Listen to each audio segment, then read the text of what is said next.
Ever heard someone claim the Chevy 350 couldn't handle high RPMs without exploding? That it was just a grocery-getter engine that would snap its crank under pressure? Turns out that might be the biggest automotive lies of the 1970s. In this video, I'm going to show you how a cascade of misdiagnosed transmission failures, EPA-mandated smog equipment, and cheap rebuild kits created the perfect storm that unfairly ruined the reputation of one of the most bulletproof engines ever built. The golden age before the fall. Remember when the Chevy 350 was the king of the street? Let's go back to 1967 when everything changed. GM engineers had been working on something special, an evolution of their already successful 327 cubic inch small block. What they created would become the most iconic V8 engine in American automotive history. The 350 small block represented a revolution disguised as an evolution. GM took the proven 327 platform and increased the stroke from 3.25 to 3.48 inches while maintaining the same 4-inch bore. This change was like upgrading from last year's smartphone to this year's model. Same basic design, but significantly better performance. Those additional 23 cubic inches of displacement translated into substantial torque, delivered lower in the RPM range, making it versatile for everything from family sedans to muscle cars. The engine's real-world impact stemmed from its perfect balance of power, reliability, and adaptability. Its forged steel crankshaft in many applications provided bottom-end strength, while well-designed cylinder heads ensured efficient breathing. One mechanic from the era described it as the Swiss Army knife of engines, equally at home hauling the family on vacation or powering weekend warriors down the quarter mile. By 1969, the 350 had become GM's go-to power plant across its lineup. From the 300-horsepower Corvette L48 to high-performance Camaro variants, family-friendly Chevelles, Novas, and Impalas, production numbers tell the story. In 1969 alone, GM equipped over 700,000 vehicles with the 350 small block. The aftermarket community embraced the 350 enthusiastically. Companies like Edelbrock, Holley, and Crane Cams developed specialized performance parts, while the interchangeability with existing small block components created a massive ecosystem of upgrade options. The 350's engineering improvements were purposeful. Thicker cylinder walls, beefier main bearing journals, and more robust block casting allowed it to handle more power and last longer than previous small blocks. This durability made it the engine of choice for taxi fleets, police departments, and work trucks. On drag strips across America, street 350s with basic modifications like headers, performance camshafts, and 4-barrel carburetors easily produced 350 to 400 horsepower. Territory previously reserved for big blocks. This accessibility democratized performance, giving average enthusiasts an affordable, reliable engine that could produce serious power without requiring specialized knowledge. The 350's ubiquity eventually created challenging expectations. People pushed these engines beyond reasonable limits, expecting them to withstand abuse that would destroy any power plant. When failures occurred, typically from poor maintenance or modifications, the engine often took the blame rather than the circumstances. Despite this, the 350's legacy as America's most versatile V8 remains secure, built on a foundation of exceptional engineering and real-world performance that resonated with enthusiasts and practical drivers alike. The perfect storm of misdiagnosis. That fall from grace wasn't just undeserved, it was based on a classic case of mistaken identity. The Chevy 350 became the victim of what mechanics might call the perfect storm of misdiagnosis, where 3 separate culprits conspired to frame an innocent engine.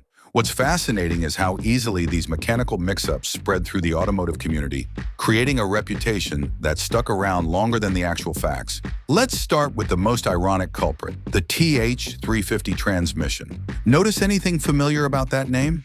This turbo-hydromatic 350 transmission shared the same numeric designation as the engine it was often paired with. When drag racers and street warriors would push their cars to the limit, something would go boom, and immediately they'd say, the 350 blew up. But which 350 exactly? The transmission's clutch packs would burn out, bands would slip, and in extreme cases, the entire housing would crack, all while sounding remarkably similar to catastrophic engine failure. A mechanic walking up to a blown TH350 would see transmission fluid mixed with engine oil, metal shavings in the pan, and hear the same sad story from the owner. I was shifting hard and then everything just stopped. With both components sharing the name 350, even shop owners would sometimes misdiagnose, telling customers, "Your 350 couldn't handle the power." Technically true, but it was the transmission, not the engine, that gave up the ghost. The second piece of this mechanical frame job came courtesy of Uncle Sam. When the Clean Air Act amendments hit in the early 1970s, manufacturers scrambled to meet emissions requirements. The 350 got saddled with primitive emissions equipment, air pumps, EGR valves, catalytic converters, and restrictive exhaust manifolds. Carburetor jets were shrunk, timing was retarded, compression ratios were slashed from 10.5 to 1 down to 8.5 to 1. Power plummeted from 300 plus horsepower to barely 165 in some applications. Drivers who remembered their friend's pre-emissions 350 Camaro that pulled like a freight train now found themselves in underpowered sedans, wondering what happened to the mighty small block. "This 350 is gutless," they'd complain, not realizing it was wearing the mechanical equivalent of a ball and chain. Mechanics unfamiliar with the new emission systems would attempt to fix perfectly functioning engines, creating actual problems where only regulatory compromises existed before. The third conspirator in this automotive tragedy was perhaps the most insidious: the flood of budget rebuild kits that hit the market.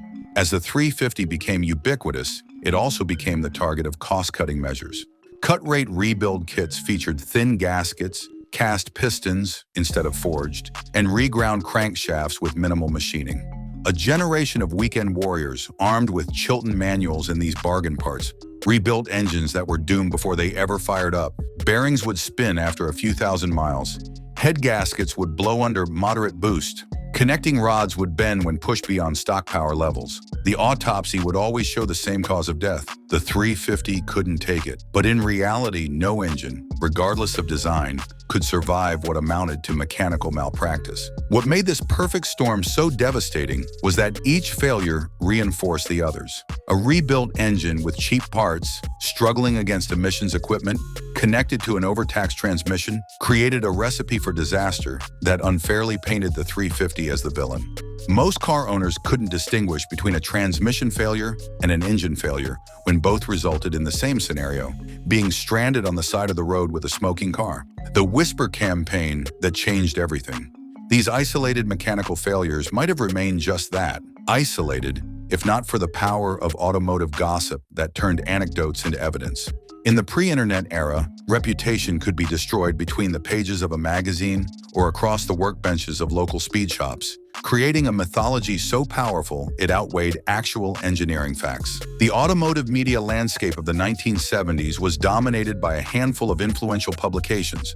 Hot Rod Magazine, Carcraft, and Popular Hot Rodding wielded enormous influence, with a single article capable of shaping nationwide opinion. When the June 1973 issue of Hot Rod featured a technical piece titled "Small Block Failures: What's Killing Your Chevy?"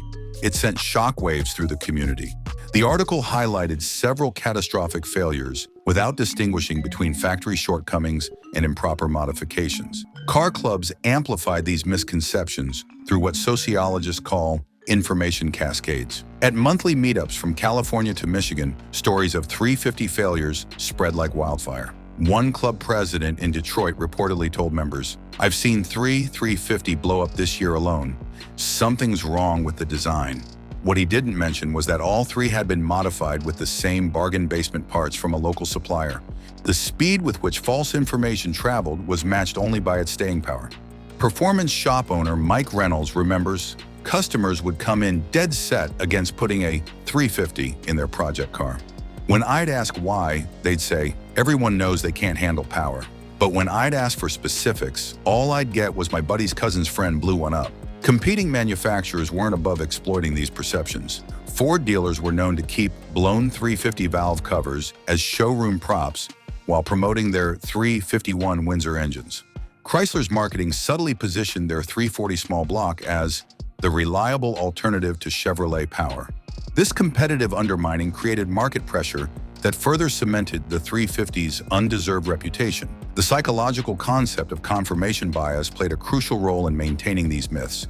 Once rumors of 350 weaknesses began circulating, enthusiasts unconsciously filtered evidence to support their preconceptions. A street race where 5 350-powered cars performed flawlessly would be forgotten, while the single failure became legendary.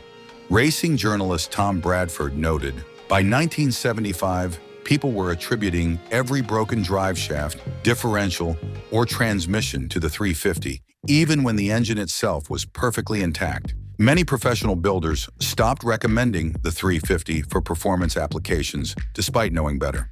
At California Performance in San Bernardino, salesman Jim Martinez confessed, "We started steering customers toward 383 stroker builds instead of 350s. Not because the 350 was bad, but because we got tired of arguing with customers who were convinced it was cursed." What made this mythology particularly bizarre was how it persisted despite overwhelming contradictory evidence. Pro-stock racers were routinely pushing small block Chevys well beyond 500 horsepower. Drag racer Warren Johnson's 350-based engines were breaking records while supposedly fragile stock. 350s in police cruisers were routinely surviving 200,000 miles of high-stress duty. The 1976 NHRA record books were filled with 350-powered cars running quarter miles in the 11-second range. The cognitive dissonance reached absurd proportions. A properly built 350 in Bob Glidden's race car could make 350 reliable horsepower, but street enthusiasts remained convinced that 300 horsepower would blow up a 350. Speed shop owner Jeff Williams said it best, "I watch guys push their small blocks to failure with bad timing, cheap parts, and too much nitrous, then blame Chevrolet for building a weak engine." By the late 1970s, the mythology had become so entrenched that entire generations of car enthusiasts avoided what was actually one of the most versatile and durable engines ever produced. The 350's reputation had been irreparably damaged not by engineering flaws, but by a perfect storm of coincidence, misdiagnosis, and rumor. You know what's fascinating about the Chevy 350's story? It wasn't engineering that failed, it was perception. By the 1980s, the engine had already begun its redemption arc. Racers who actually tested rather than listened to rumors were building 350s with surprising results. The 350 ultimately became GM's most produced V8, with over 13 million units manufactured until 2003. Today, you can still buy a brand new 350 crate engine directly from Chevrolet, a testament to its enduring design. What other American engine has survived 5 decades of scrutiny while still powering everything from classic restorations to modern hot rods? Let me know in the comments if you've owned a 350-powered vehicle, and don't forget to subscribe for more automotive legends that defied the odds.